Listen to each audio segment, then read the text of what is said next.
Student, welcome to my channel all the best education. UP board परीक्षा 2025 में आने वाले हिंदी के बहुविकल्पीय प्रश्नोत्तर और उनके गद्यांश पर ध्यान देंगे। इंपॉर्टेंट वीडियो है, इस पर आपको ध्यान देना है।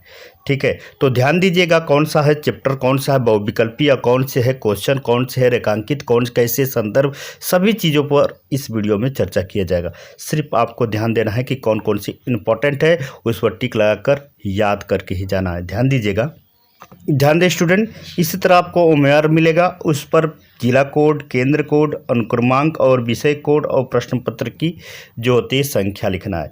तो ध्यान देंगे, इसमें 20 जो क्वेश्चन है, जो टिपिकल क्वेश्चन है, बहुविकल्पीय प्रश्न उत्तर हैं, उनके प्रश्न का उत्तर इसी में देना है। कैसे देंगे, मान लीजिए कि इसमें क्या है, पहला है आचार्य रामचंद्र शुक्ल किस युग के लेखक हैं? शुक्ल युग, द्विवेदी युग, शुक्लोत्तर युग, भारतेंदु युग। तो इसमें आंसर जो है आपका सही है। ध्यान, पहला आंसर सही है शुक्ल युग की। तो इस पर हम क्या करेंगे, इसमें जो पहला ऑप्शन है, पहला क्रमांक है, उस पर पहले अक्षर पर बाल पेन से हमको कलर कर लेना है। मान लीजिए ए आंसर सही है तो ए पर आपको कलर कर लेना, इस तरह कर कर आपको कर लेना। पहला आंसर आपका सही हो गया। अगले क्वेश्चन ध्यान देंगे, गबन की विधा, गबन की विधा है नाटक, एकांकी, उपन्यास, कहानी। तो इसका आंसर जो होता है बी, एकांकी से रिलेटेड है, क्योंकि गमन जो विद्या है एकांकी से ही लिया गया है। तो इसमें आपको ट्रिक लगाना है, बी ऑप्शन सही है। दूसरा का बी, क्रमांक देख लेंगे, दूसरा का बी पर हम ट्रिक लगा लेंगे, इसको कलर कर लेंगे अच्छी तरह स्टूडेंट। अगला क्वेश्चन ध्यान देंगे, अगले क्वेश्चन क्या कर रहा है। अगला क्वेश्चन तीसरा है, कंकाल के लेखक है मुंशी प्रेमचंद जी है, जयशंकर प्रसाद निराला जी हैं, रामचंद्र शुक्ल हैं। तो सही आंसर जो तीसरा का है बी से रिलेटेड है, क्योंकि जयशंकर प्रसाद जी हैं। इस पर आपको फिलिंग कर लेना। कैसे करेंगे, ध्यान देंगे। तीसरा ऑप्शन आपका कौन सा है, इसमें आपका बी से, बी पर आपको कलर कर लेना, इस तरह आपको कलर कर लेना आराम से। ठीक है, अगला क्वेश्चन ध्यान देंगे। अगला क्वेश्चन कौन सा है, अगला है कलम का सिपाही कृति है धर्मवीर, भारती की, अगेन की, जैनेन्द्र की, अमृत राय की। तो इसमें कौन सा आंसर सही है, जो चौथा का है? तो चौथे का इसमें ऑप्शन आपका, चौथे का डी ऑप्शन सही है, अमृत राय की। तो आप क्या करेंगे, ओमेआर सीट पर लेकर उसमें अमृत राय पर, इन चौथे पर जो है आप टिक लगा लेंगे, डी पर इस तरह कलर कर लीजिएगा। फिर अगला क्वेश्चन देखते हैं कौन सा है, ध्यान दीजिएगा। अगले क्वेश्चन ध्यान देंगे, शुक्ल युग की समय अवधि थी 1900 ईस्वी से लेकर 1918 तक। इसके बाद क्या है, 1919 ईस्वी से 1938 तक, 1936 ईस्वी से 1943 तक, 1950 ईस्वी से 1900 तक। तो पाँचवा का जो ऑप्शन बी सही है, क्योंकि 1919 ईस्वी से लेकर 1938 तक। तो पाँचवें पर आपको क्या कर लेना है, जो बी है आंसर, पाँचवें पर बी पर आपको कलर कर लेना है। ठीक है, तो इस तरह करके बी पर आपको कलर कर लेना है। ध्यान देंगे स्टूडेंट। ठीक है, तो बी पर आपने कलर कर लिया। अगले क्वेश्चन छठवां पर देखेंगे, कौन सा छठवां है। ठीक है, देखिए ध्यान दीजिएगा। पूछा है साकेत की रचना, ठीक ना, साकेत की रचना महादेवी वर्मा की है, सुमित्रानंद पंत की है, जयशंकर प्रसाद की है, मैथिली चरण गुप्त की है। तो जो होता है छठवां का जो ऑप्शन आपका सही है वो डी ऑप्शन सही है, क्योंकि मैथिली चरण गुप्त का है जो साकेत की रचना की है। ठीक है ना, तो सातवें पर जो छठवां है उस पर आपको टिक लगा लेना है। डी का जो ऑप्शन सही है उस पर आपको टिक लगा लेना, इस तरह फिलिंग कर लेना है। ठीक है, अगले क्वेश्चन ध्यान देंगे। अगला क्वेश्चन कौन सा है, सातवें क्वेश्चन ध्यान देंगे। सातवां क्वेश्चन है आपका, देखिए महादेवी वर्मा जो है कवित्री हैं, प्रगतिवाद की युग की, द्विवेदी युग की, छायावाद युग की, प्रयोगवादी युग की। तो ऑप्शन आपका सातवां जो है सी सही है, सी पर आपको छायांकित कर लेना है। कैसे करेंगे, देखिए सी पर जो सातवां ऑप्शन सी है, सी पर आपको कलर कर लेना। तो सी पर कलर हो गया, इस तरह करके आपको कर लेना है अच्छी तरह। अब आठवें क्वेश्चन देखेंगे, आठवां क्वेश्चन में क्या कर रहा है, ध्यान दीजिएगा। अगले क्वेश्चन ध्यान देंगे, गंगा लहरी की रचना है पद्म की, बिहारी की, भूषण की और मतीराम की। तो सही आंसर आपका जो है आठवां का सही आंसर है ए, क्योंकि पद्मकार की।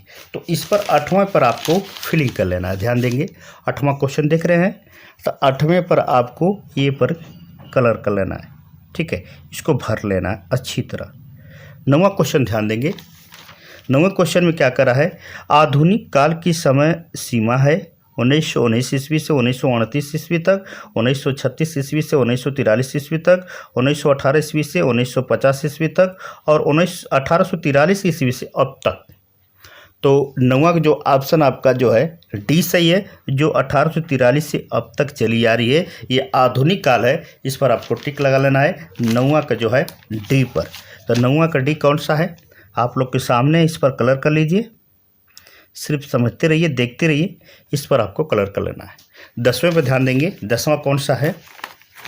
महादेवी वर्मा की रचना नहीं है, ठीक है ना। महादेवी वर्मा की रचना नहीं है। निहार, संध्या गीत या युगांत या दीपी शिखा।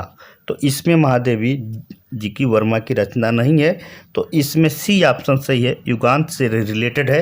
तो आप 10वां का सी पर क्लिक कर लीजिएगा। 10वां सी पर आपको क्या करना है, कलर कर लीजिए, इसको क्लिक कर लीजिए, ठीक है।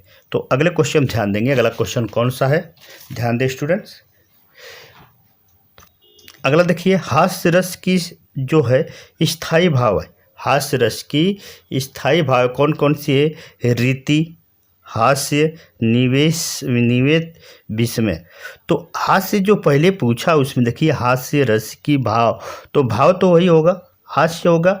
इस पर ऑप्शन बी पर आपको ट्रिक कर लेना है। इस पर उस तरह आपको एडमिट में ओमेआर सीट पर आपको भर लेना है, ठीक है। अगला क्वेश्चन क्या देखेंगे, पीपर पात सरित मंडोला उपयुक्त पंक्ति में अलंकार है, रूपक अलंकार है, उपमा अलंकार, उत्प्रेक्षा अलंकार है, अनुप्रास अलंकार है।